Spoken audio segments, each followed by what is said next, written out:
Good morning, student. Today we continue the next topic of our chapter number 7, that is directing. We are discussing about the elements of directing. The first is supervision, that is that had been discussed, and the second topic is motivation, and third one is leadership. We discussed in a previous video about the leadership meaning, its features, importance. Now the topic of today's video is about the types of leadership.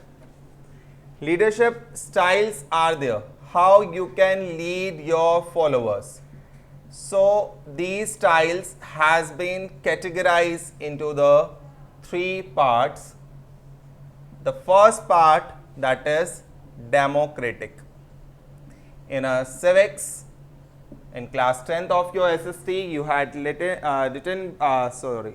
you are discussed by democratic and monarchy. Okay.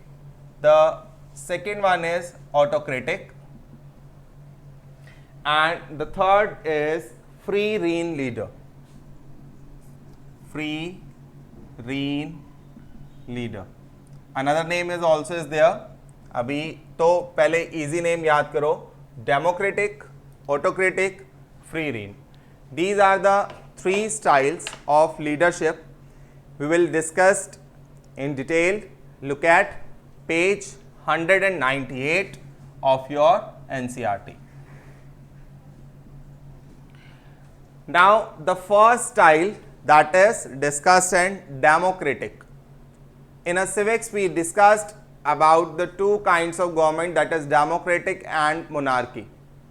Democratic, when we elect and select our own representative, that is called democratic.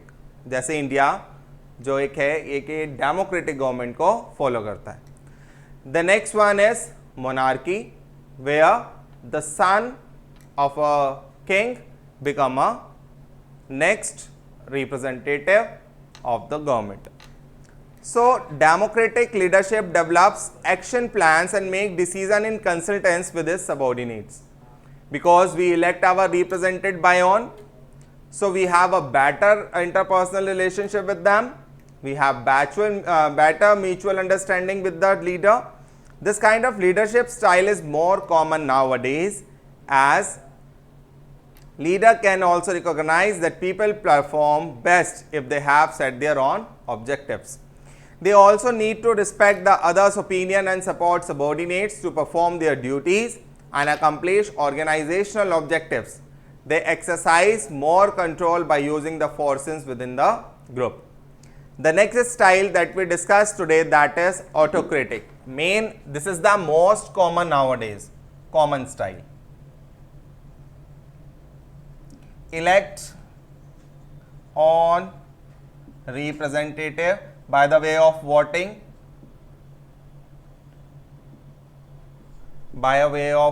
or mutual understanding, whatever the method has been decided by the subordinates. The next is autocratic. An autocratic leader gives order and expects his subordinates to obey those orders. If a manager is following this style, then communicate is only a one way with the subordinates, only acting according to the command given by the manager. That means this is a one-way leadership. The subordinates have to follow the command. This is the key points.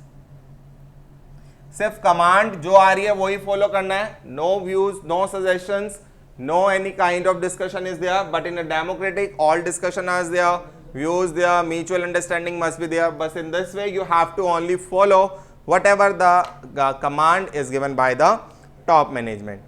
This leadership is dogmatic and doesn't change or wish to be contradicted. His following is based on the assumptions that the rewards or punishment both can be given depending upon the result. This leadership style is effective in getting the productivity in many situations, like a factory where production of time has to be ensure labor productivity. Quick decision making is also facilitated, because in this no give and take, only you have to be given the command to your subordinates and they have no option, they have to follow only given command by the top management.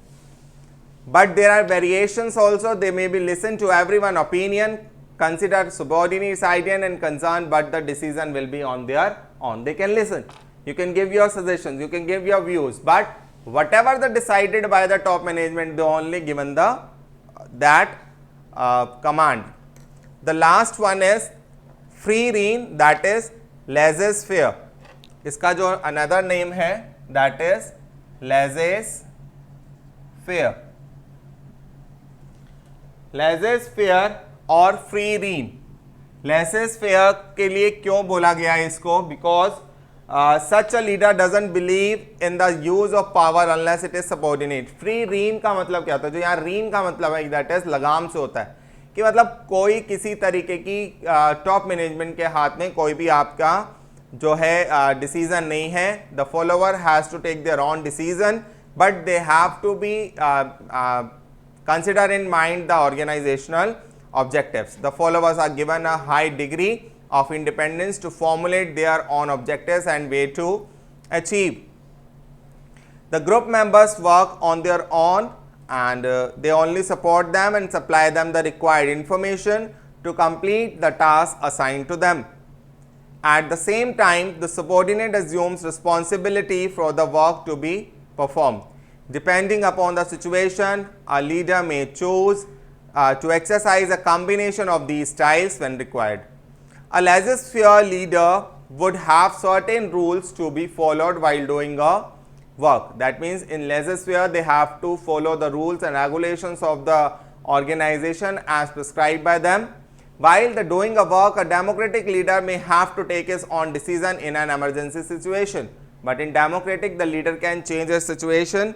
A leader can flexible in his decision, but in autocratic there is a same command will be followed by the subordinate. So in this way we discussed the leadership style and our topic is completed today. The last one, fourth element of is communication. This is the last topic of your chapter also, and we will discuss it in the next video. Bye bye.